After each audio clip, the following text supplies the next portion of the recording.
보겠습니다. 에베소서입니다. 에베소 3장 5절 1절 맞습니다. 5절입니다. 3장 5절. 에베소서 3장 5절 맞습니다. 신약 312페이지 있습니다. 한 목소리로 같이 읽겠습니다. 이제 그의 거룩한 사도들과 선지자들에게 성령으로 나타내신 것 같이 다른 세대에서는 사람의 아들들에게 알리지 아니하였으니. 아멘. 기도하시겠습니다.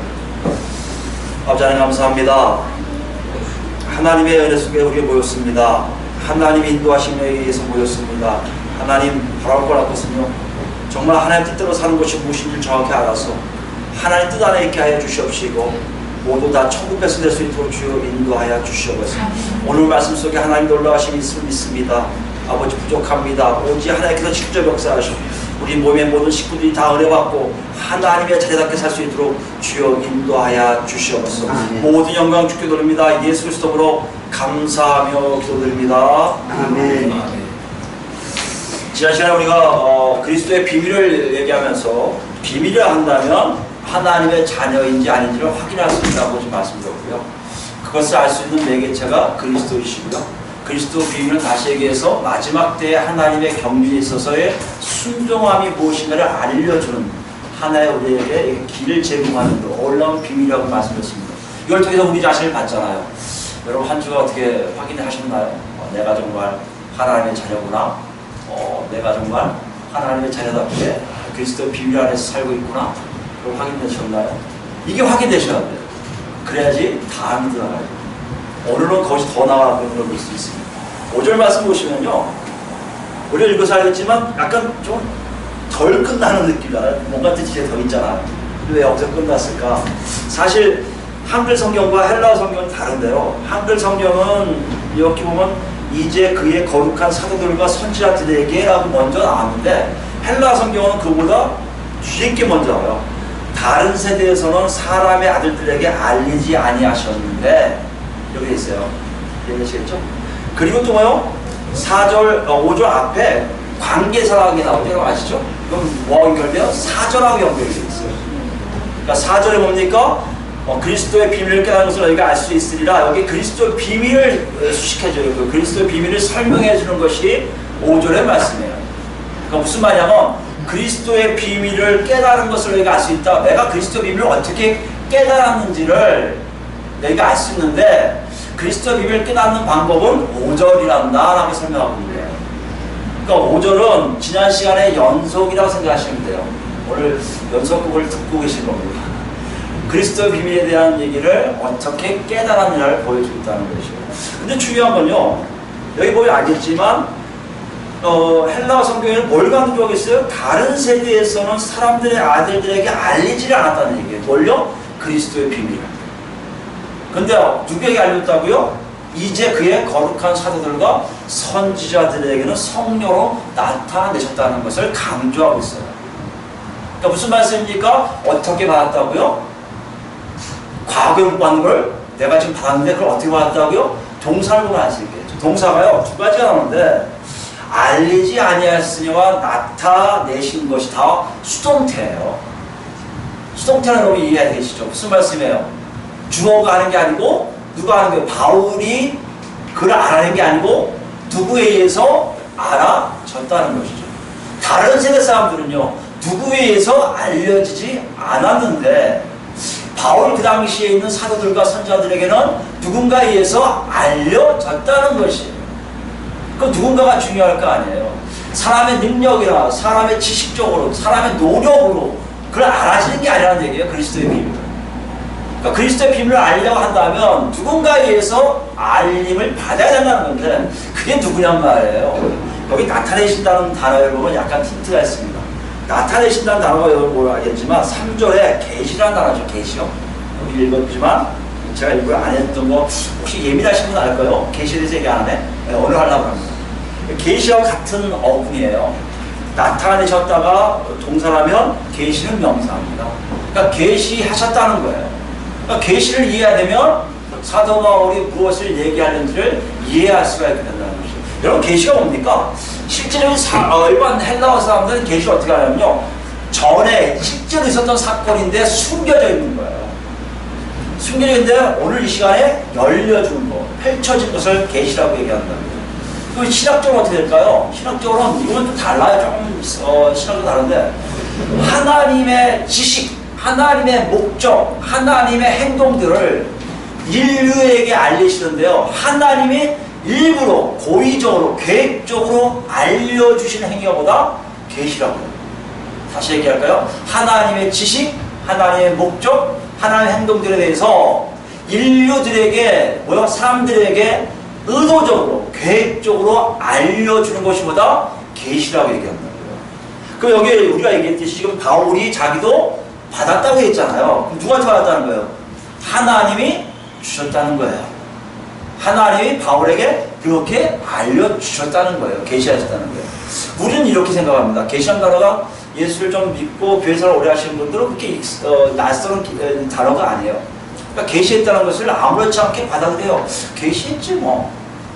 근데요, 여러분 한번 궁금하게 한번 생각하면 궁금하지 않습니까? 왜 하나님이 그런 방법을 쓰셨을까요? 사람들에게 직접 다 알려주시면 되는데 그렇게 안 하시고 당신의 지식, 목적, 행동에 대해서만 이렇게 싹 펼쳐지고, 원래 살포시 연다는 개념이 있거든요. 계시라는 의미가 살포시 열어서 딱 끝나는 그런 행위를 왜 하셨냔 말이에요. 하나님은 우주 만물을 창조하시고 위대하시고 정말 전지전능하신 분인데, 그렇게 생각하면 조금 인간적으로 볼 때는 쪼잔하잖아요. 그죠? 쪼잔하다 보니까 계시에 대해서 얘기한 사람들이 계시가 그렇게 크게 와닿지를 않아요. 오늘 그것이 어떤 의미인지를 알고 그것이 나에게 어떻게 다가오는지 그것에 대해서 서로 알아볼까 합니다. 이것을 좀 구체적으로 알기 위해서 우리 창세기로 가야 돼요. 창세기 6장 할까요? 창세기 6장 하면 여러분 성경 많이 읽으신 거 알겠지만 누가 나와요? 노아가 나오죠.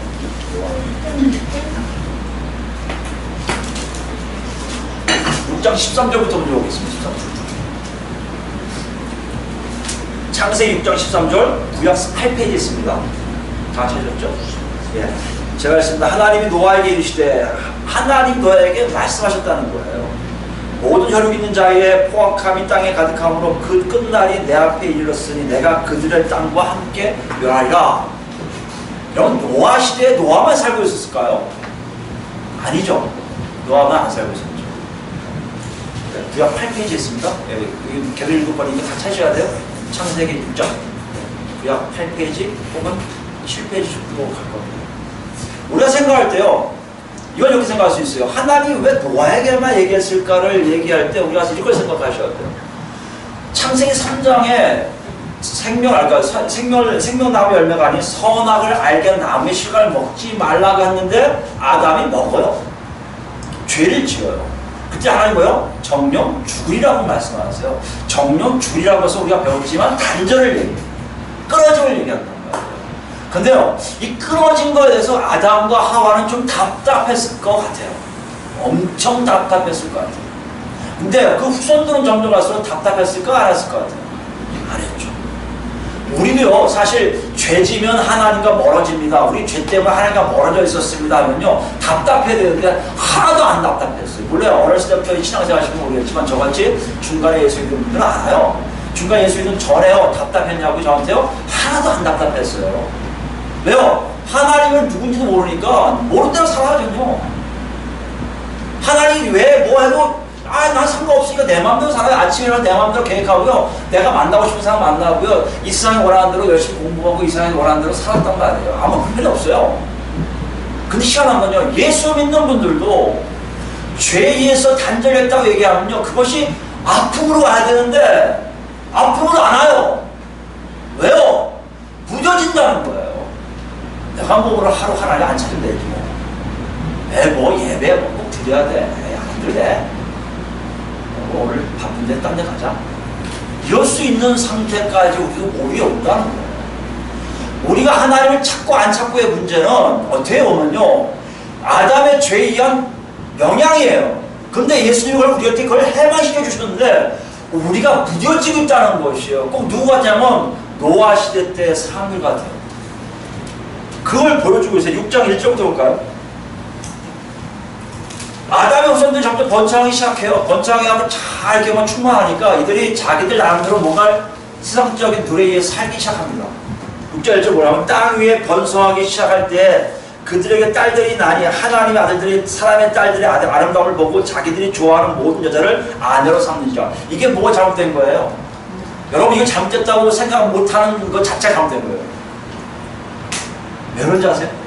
만약에 하나님이 우리가 하나님하고 관계에 죄가 없다고 이 사람들이요 내가 원하는 사람으로 배필을 삼는다? 있을 수가 없는 일이에요. 이 구조를 가지고 사람들이 의아한단 말이에요. 왜 좋아하는 사람은 여자 사람은 왜 안 돼? 내 아내를 사람은 왜 안 돼? 죄가 그런 거예요. 죄는 내 뜻대로 살고자 하는 욕구가 강해지는 겁니다. 내가 원하는 여자, 내가 원하는 남자를 만나고 싶은 거예요. 그래서 교회 안에 결혼을 얘기할 때 가장 어려워져 점점요. 왜요? 젊은 애들은 이미 자기가 좋아하는 사람 선택해서 자기가 나름대로 사는 것이 익숙해 돼 있는데 예수 안에 있더라도 실제 뭐요? 하나님 그게 아니에요. 하나님의 뜻이 있다는 것을 분명하게 우리에게 얘기해 주신답니다. 근데 이 사람들은 이거부터 시작하는 거예요. 점점 하나님과 관심이 끊어지고 있는 것을 보여주고 있어요. 점점 하나님께 무거워지도 않아요. 자기가 원하는 데 선정해요. 3절 보세요. 여호와께서 이르시되 나의 영이 영원히 사람과 함께하지 아니하리니 이는 그들이 뭐요? 육신이 됨이라. 육신이 된다는 게 무슨 말입니까? 하나님과 관계가 완전히 끊어져 있음을 얘기해요. 그러나 그들의 날은 120년이 되리라 하시니라. 그 다음에 여러분 여러가지 용사들 나오고 얘기하고 여러가지 나와요. 5절 보세요. 여호와께서 사람의 죄악이 세상에 가득함과 그의 마음으로 생각하는 모든 계획이 항상 악하불. 무슨 말이에요? 악하다는 얘기는요? 하나님 없이 스스로 생각하고 있다는 것을 얘기해요. 요게 장면은요 실제적으로 창세기 1장에 하나님 뜻대로 창조했다. 우리가 경륜을 얘기했잖아요. 창조는 순종이다. 순종하는 것은 하나님 뜻대로 사는 것이다 얘기했다면 하나님 뜻대로 살지 않는 것이 자연스럽게 된 사람들을 얘기하고 있습니다. 이렇게 되니까 하나님은 후회하시기 시작하는 거예요. 내가 저들 왜 만들었지? 그리고 뭐요? 6절 보세요. 땅 위에 사람 지으셨음을 한탄하사 마음에 근심하시고 이르시되 내가 창조한 사람을 내가 지면서 쓸어버리되 사람으로부터 가축과 기는 것과 공주새까지 그리하리니 이는 내가 그것을 지었음을 한탄함이니라 하시니라. 여러분 6절과 7절 말씀 뭡니까? 하나님께서의 목적이에요. 하나님의 지식이에요. 하나님의 계획이에요. 이거 얘기 안 하시고 끝나면 이거 계시가 안 되죠. 이해되시겠습니까?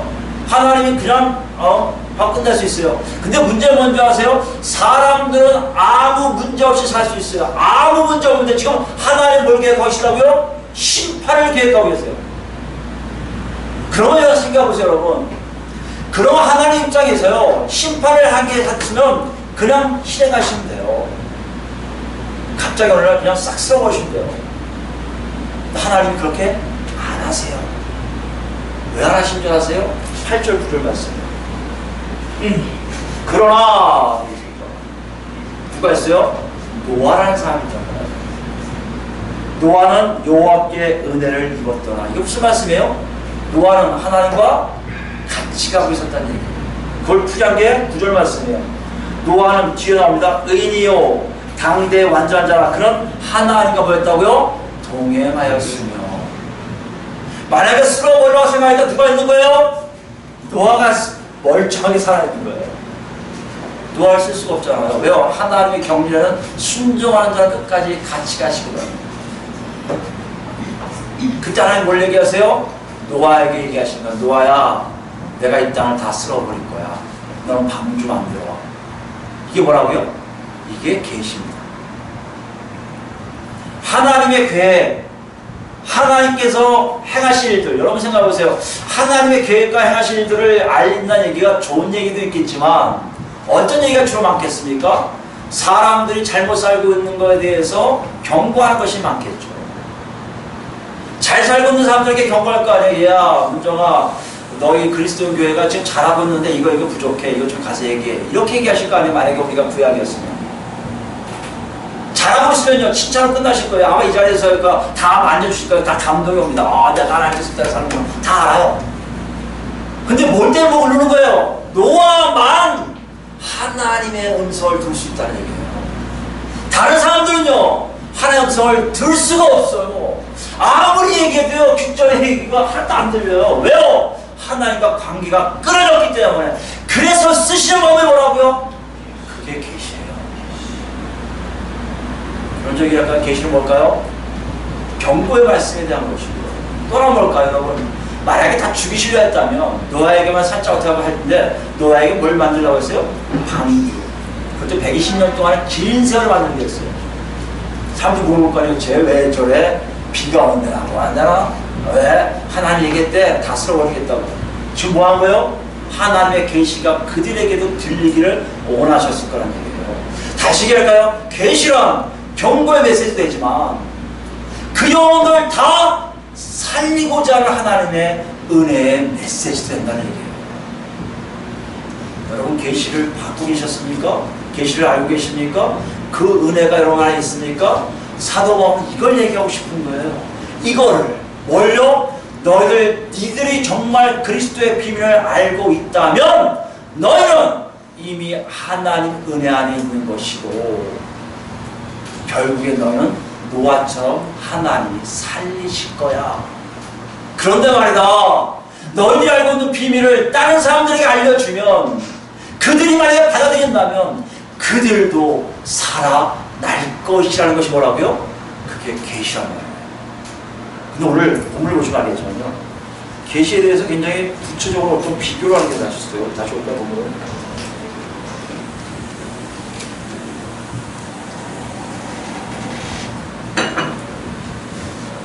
5절 보시면요, 두 개의 큰 문장이 서로 대조되는 게 보여요. 그죠? 아까 제가 얘기했잖아요. 다른 세대에 뭐입니까? 사도 바울이 살고 있던 전 세대겠죠. 그때는 그리스도 비밀이라는 계시를 알려줬다고요? 안 알려줬다는 얘기예요. 자, 여러분 쉽게 이해할 수 있을 겁니다. 사도 바울 시대에 이제는 라고 해서 거룩한 사도들과 선지자들에게 알려주셨다 갔다면 그 전에 안 알려주셨어요. 그럼 여러분 생각해보세요. 그 전에 안 알려주신 이유가 뭘까요? 여 사람들에 대해서는 해당되지 않는다는 얘기겠죠. 그러나 지금 살고 있는 우리들에게는요, 해당되니까 뭘 알려줬어요? 그리스도의 비밀을 계시로 알려주셨다는 얘기입니다. 여러분 지난주에 여러분 그리스도의 비밀을 들으셨어요. 이건 이미 알고 계셨을 겁니다. 그렇다면 여러분 생각해보세요. 정말 그 비밀이, 그 계시가 나한테 어떤 식으로 작용했는지 여러분 한번 생각해보셨나요? 제가 그래서 일주일 동안 생각해보라고 말씀드립니다. 전혀 안 했습니까? 여러분 아직도 계시의 의미를 정확하게 이해를 못해서 그래요. 계시란 거짓말이 아니에요. 허구가 아니에요. 반드시 그렇게 이루어질 것을 말씀하시는 거예요.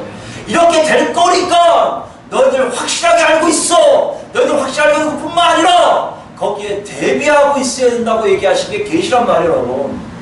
그렇다면 그리스도의 비밀을 들었을 때 그것이 비밀이라는 의미로 하나님 자녀에게만 한다면 여러분이 와 그런 거였구나 하고 긴장하고 있어야 한다는 얘기였어요. 그걸 놓칠까봐 사도 바울은 또 한 번 쓴 거예요. 우리 시대, 다시 얘기할까요? 사도 바울 시대 이후부터 또 하나의 계시가 뚜렷하게 한 게 뭐라고요? 그리스도의 비밀이에요. 지하철로 뭐 얘기했습니까? 부활하실 것이고요, 사망이 없어질 것이고요, 배교 안에서 있을 것이다. 여기까지만 얘기했죠. 그래서 그 사는 방식이 뭐라고요? 섬기며 낮은 자가 높은 자가 아니라 낮은 자리에서 섬기는 것이 우리라고 했어요. 그건 큰 그림이에요. 우리 더 상세한 그림으로 우리 자신을 또 한번 보자고요. 이걸 정확하게 이해하시는 분, 더 상세하게 하시는 분 누구세요? 당연히 예수님이시겠죠. 마태복음 24장 볼까요? 마태복음 24장 보면요,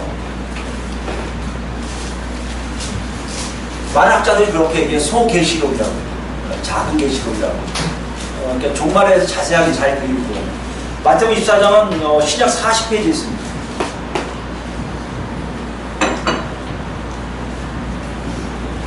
중요할 거 여러분, 제가 다시 한번 말씀드리지만요, 실제적으로 여러분이 이걸 가지고 실제적으로 일어날 것이라고 믿는다면 이걸 전제로 꼭 한번 생각하셔야 돼요.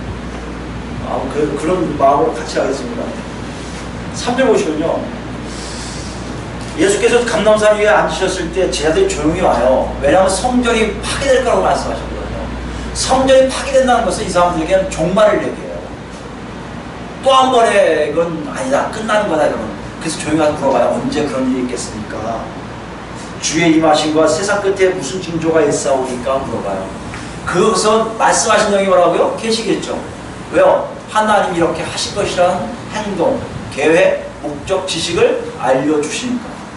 예수님이 하나님의 그리스도요. 하나님의 그리스도가 뭡니까? 하나님의 기름 부으신 자로서 얘기해줘요. 사람들에게. 얘기한 내용이 바로 4절부터 나오는데요. 미혹되지 말라고 나오는데 이건 나중에 읽고요. 여러분 이건 또 할 거니까 6절부터 읽을게요. 난리와 난리 소문을 듣겠으나 너희는 삼가 두려워하지 말라. 이런 일이 있어야 돼. 아직 끝은 아니라 민족이 민족을 나라가 나라를 대적하여 일어나야 되고 곳곳에 기근과 지진이 있으니 이 모든 것은 재난의 시작이라. 여기까지 여러분 아시겠지만 무슨 일이 일어난다고요? 자연재해뿐만 아니라 전쟁도 무지 많이 일어난다는 겁니다. 실제적으로 인간의 역사는요, 전쟁의 역사예요. 재난의 역사고요. 그러니까 오늘날 봐서는 오래 같이 살지만 옛날 가족들은 오래 같이 살지 못했어요. 전쟁 나서 죽든지 병화 나서 죽든지 했단 말이에요. 그 일이 잦아질 건데 이것도 재난의 시작이라고 얘기하세요. 무슨 말입니까? 뭔가가 심각한 일들이 막 몰려온다는 것이죠. 9절 보세요. 그때 사람들이 너희를 넘겨주겠다는 거예요. 거기에 고난 속에 처박아두겠다는 거예요. 너희를 죽이겠다는 거예요. 모든 민족의 미움을 받게 된다는 것이죠. 여러분, 계시 내용이 우리한테 좋은 내용은 아니죠. 예수 믿는 사람들이 다 어떻다는 얘기예요? 엄청 위험하고 고생스럽고 고생 정도가 아니라 뭐요? 환난이라고 표현해서 환난이요 큰 고난입니다. 여러분이 어떻게 사셨는지 모르겠지만 나에겐 고난이 있었어, 나의 어려움이 있었어. 그 고난은 비교할 게 안 되는 놀라 아주 상상이 싫은 나옵니다. 그런 고난이 나와요. 그때 많은 사람들이 실족하게 되어 서로 잡아주고 서로 미워하겠으며, 실족한다는 뭡니까? 신앙을 버린다는 얘기예요. 얼마나 힘들면, 예수 믿는 게 얼마나 힘들면요 버린다는 거예요. 신앙을. 그게 실족이에요. 서로 잡아주고 서로 미워하겠으며 거짓 선자가 많이 일어나 많은 사람을 미혹하겠으며 불법이 성행하고 많은 사람의 사랑이 식어지니 그러나 끝까지 견딘 자는 뭐요? 구원은 끝까지 견딘 자가 있다는 거예요? 없다는 거예요? 있다는 거죠. 끝까지 견딘 자는 뭐요? 구원이 이룬다는 게 무슨 말이에요? 우리 지난 시간에 했던 부활을 승천해서 하나님을 만난다는 거예요. 근데요 그게 언제라고요? 14절 보세요.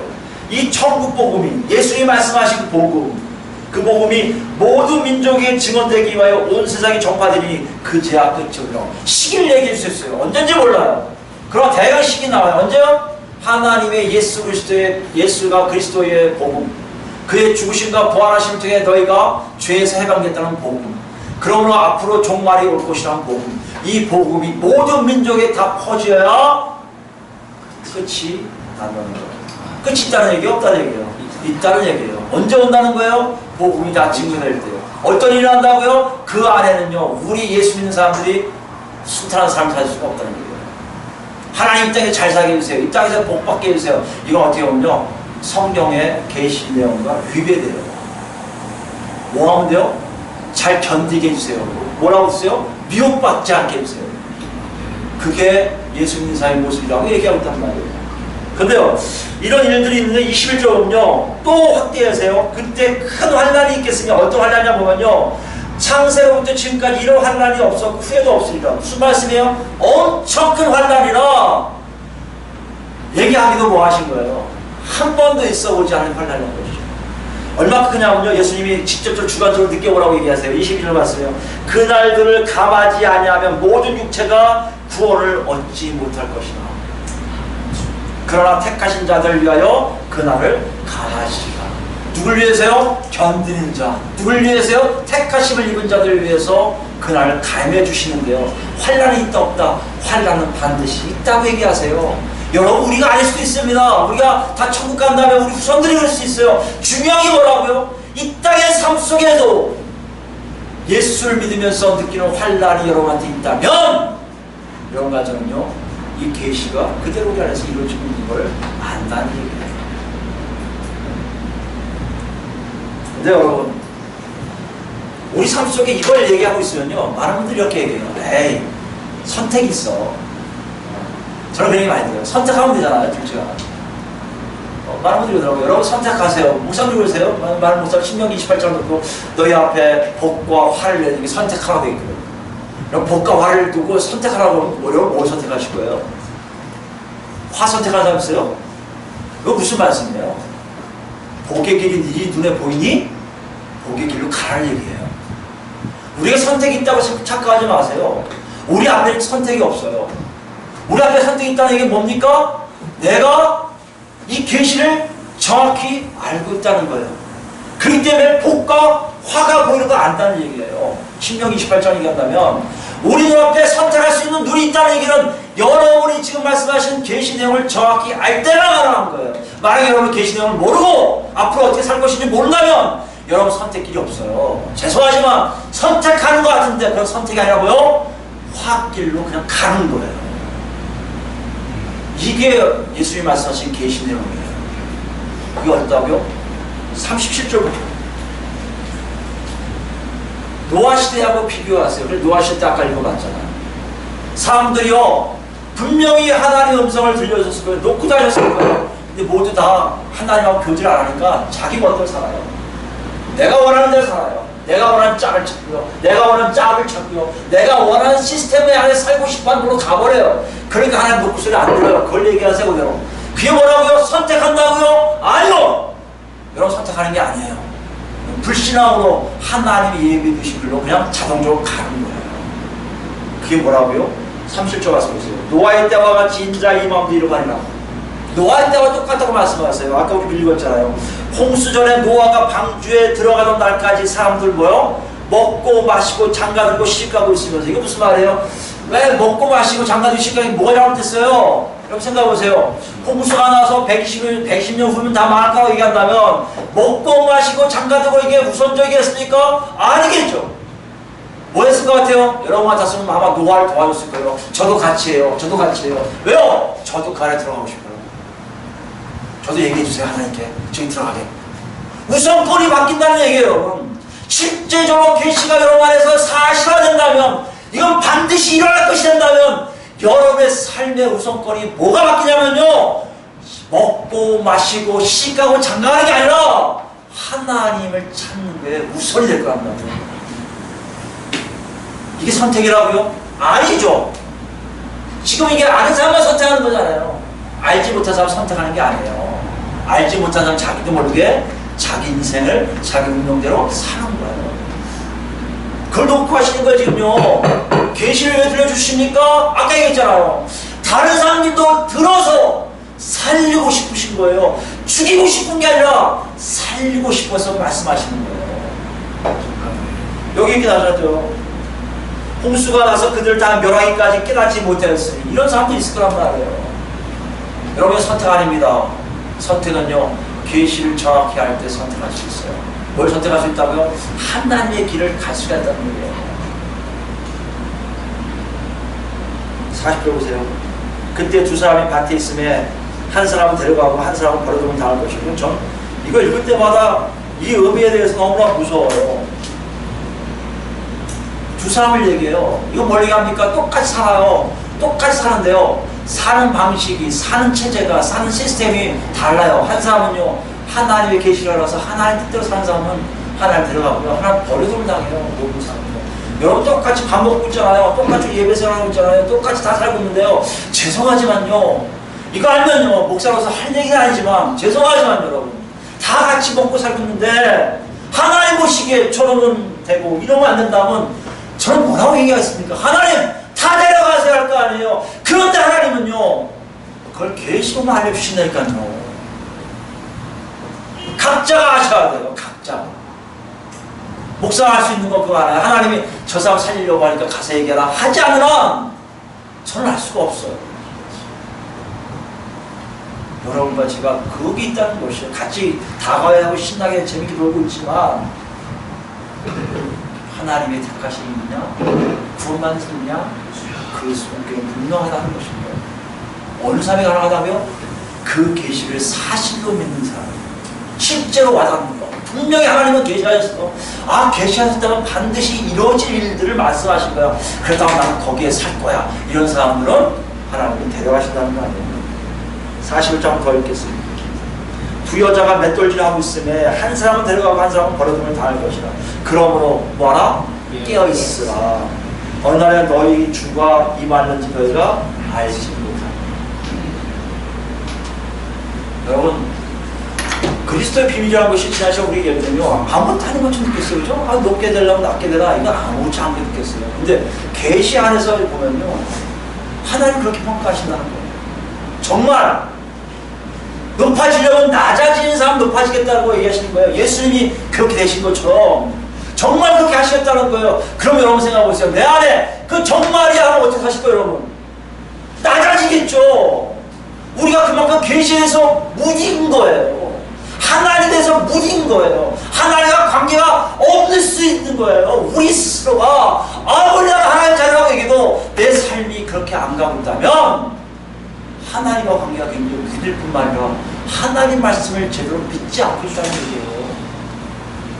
그럼 어떻게 됩니까? 어떻게 되죠? 따라가야죠. 그럼 어떻게 할 수 있습니까? 다시 본문으로 오겠습니다. 본문에 보시면요, 우리가 이렇게 알고 있는 사람들이 나와요. 거룩한 사도들과 선지자들에게 성령으로 나타나신 거다. 그러니까 우리도 빨리 사도들과 선지자들의 얘기를 들어야죠. 빨리 가서 얘기해야죠. 근데 이분들 지금 계세요, 안 계세요? 안 계시잖아요. 그럼 어떻게 해야죠? 여러분, 우리 배웠잖아요. 우리 모임이 어디에 기초하고 있다고요? 사도들과 선지자들의 초석 위에 있다고 했죠. 기초 위에 있다고 했죠.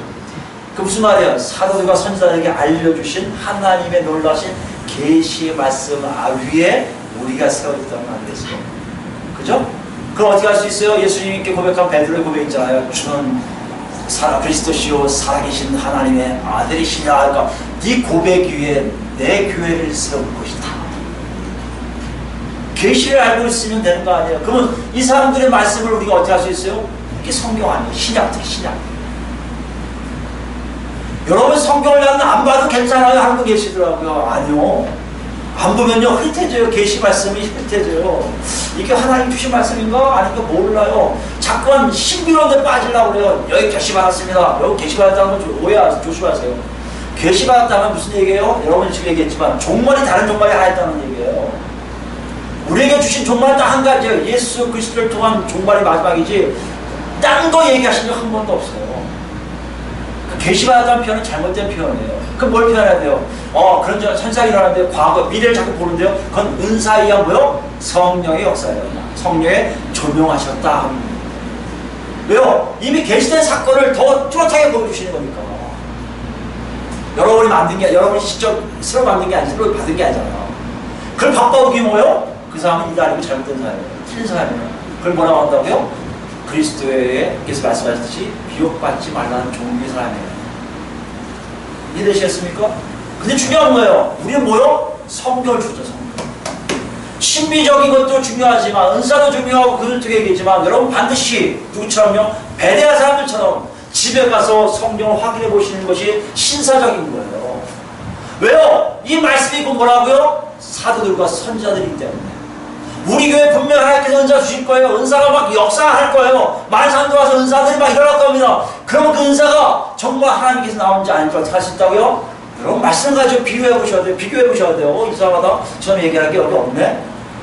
이해되시겠습니까? 이게 뭐라고요? 보세요. 카논이 뭐라고요? 자예요. 자가 뭡니까? 표준에 맞는지 아닌지 확인할 수 있는 잣대란 말이에요, 여러분. 그러니까 이 성경을 통해서 여러분과 제가 뭘 할 수 있다는 거예요? 하나님의 계시의 말씀을 정확하게 다시 한번 확인할 수 있다는 것이에요. 성경에 있는 신약, 특히 구약 옛날 얘기를 하니까 안 해도 신약 27권만 꾸준히 읽으면 그 안에 하나님의 계시의 말씀이 차근차근 정확하게 기록되어 있단 말이에요. 여러분 그것을 확인하는 작업이 있어야 된다는 것이에요. 오늘은 그 예로 그냥 베드로 사도에 대해 있어요. 베드로 사도가 여러분 이런 계시를 봤을까 못 봤을까요? 봤겠죠. 왜요? 거룩한 사도들 안에 꼈으니까. 베드로 사도가 이야기한 것에 대해서 마지막으로 같이 보고 끝날 겁니다. 베드로 볼까요? 여러분 기도하시고요. 기도 많이 하시고 중요하고요. 성경 많이 보셔야 돼요. 성경을 읽는 방법을 이거 빨리 여러분 이건 성경 설교하고 관계없지만 우리 하나님 공부할 수 있는 처소 달라고 기도하세요. 공부하셔야 돼요. 성경도 공부하시고요. 계속 봐야 돼요. 여러분 기도할 내용 많습니다. 그걸 여러분 계속해서 기도하실 때 하나님께서 어떤 일이 일어나실 거 아니에요. 그것이 확인될 거 아니에요. 그죠? 그건 설교와 관계없지만 생각난 게가 이거 찾는 기가 또 얘기했습니다. 자, 1장 10절 말씀이에요. 베드로전서 1장 10절 말씀.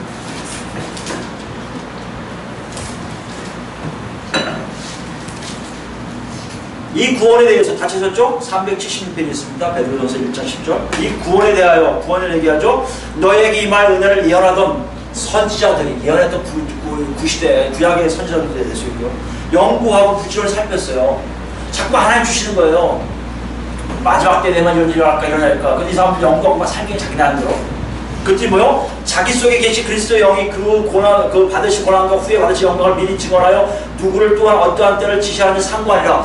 선지자들도 자기의 그 노력을 통해서 하나님이 주신 것들을 자꾸 본 거예요. 아마 여기 신약 선지자들도 얘기할 수 있겠죠. 연구하고 연구했어요. 과거도 현재도 다 연구했어요. 연구한 결과치가 뭐라고요? 12절 말씀이에요. 이 섬긴 바가 다 연구한 그것이 자신들 위한 것이 아니고 누굴 위한 거예요? 예수 믿는 그리스도인들을 위한 거라고 딱 알게 된 거예요. 근데 뭐래요? 위한 것이 이미 뭐요? 계시로 알게 되었으니. 선지자들이 정말 하나님 주신 걸 자꾸 깨달아 보니까 와, 이건 자기 자신뿐만 아니라 누구요? 너희들, 예수 믿는 너희들, 이방인을 포함한 놀라운 사람들이 앞으로 되어질 하나님의 계시의 말씀인 것을 알고 하나님 하다는 거 아니에요. 베드로 사도가 그렇게 기록한 거예요. 계시를 알게 됐으니 이것은 하늘로부터 보내신 성령을 힘입어 복음을 전한 자들로 이제 너희에게 알린 것이요. 누굴 통해서요? 복음 전도자를 통해서 너희에게 알게 하신 거예요. 뭐에 대해서요? 계시의 말씀을, 구원에 대해서요. 근데 이걸요, 누구도 알고 싶어 했다고요? 천사들도 살펴보기를 원하는 것이라. 그럼 다음도 나오면 예배에서 나와요. 천사들이 궁금한 거예요. 하나님이 어떻게 하시려고 이 땅을 어떻게 하실 건가? 궁금했는데요. 계시로 알려주시는 게 뭐라고요? 천사들 보고 저였구나. 이게 지금 우리가 얘기한 계시의 말씀이에요. 여러분 여기까지 같아요. 지금요. 에베소서 얘기하거나 지금 마태복음에서 얘기하거나 같은 내용을 얘기하는 거예요. 베드로 사도도 똑같은 걸 경험했다는 얘기하는 겁니다. 근데 문제가 뭐예요? 13절부터 그런 계시를 받는 사람의 삶의 태도가 달라지고 있음을 보죠. 원래 25절까지 다 읽어야 되는데 다 못 읽고 17절까지만 읽을게요. 여러분 집에 가서 18절부터 읽어보세요. 뭐 중요합니다. 다음에 아마 때가 되면 또 이걸 다시 예화를 들고 다시 한번 볼 때도 있을 거예요. 자 보세요. 그러므로 너희 마음의 허리를 동이고, 마음의 허리라는 거 아시죠? 마음은 뭐예요? 우리 마음이라는 얘기는 성경은 우리 삶을 움직이게 하는 중심기관이에요.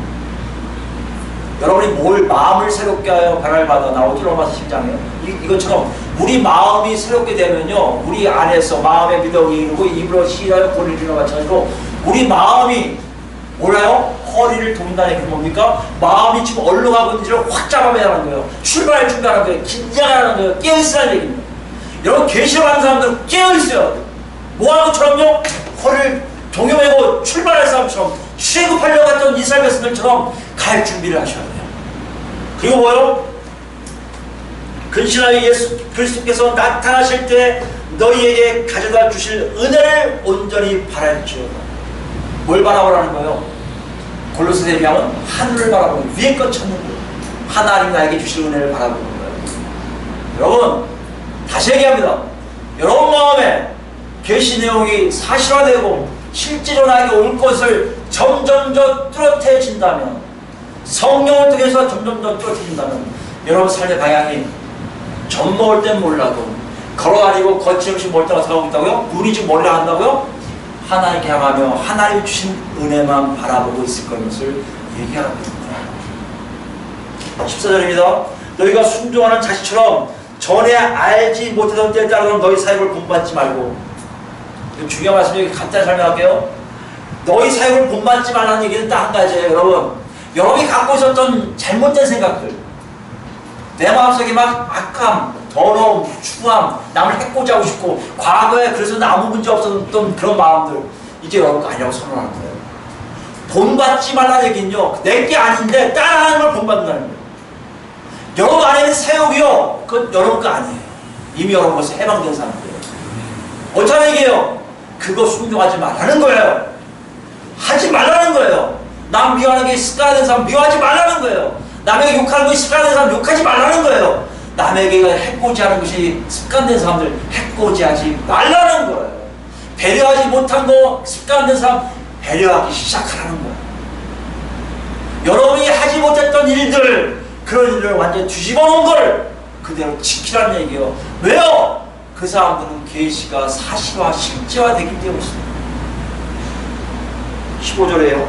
오직 너희를 부르신 거룩한 이처럼 너희도 뭐요? 모든 행실에 거룩한 자가 되라.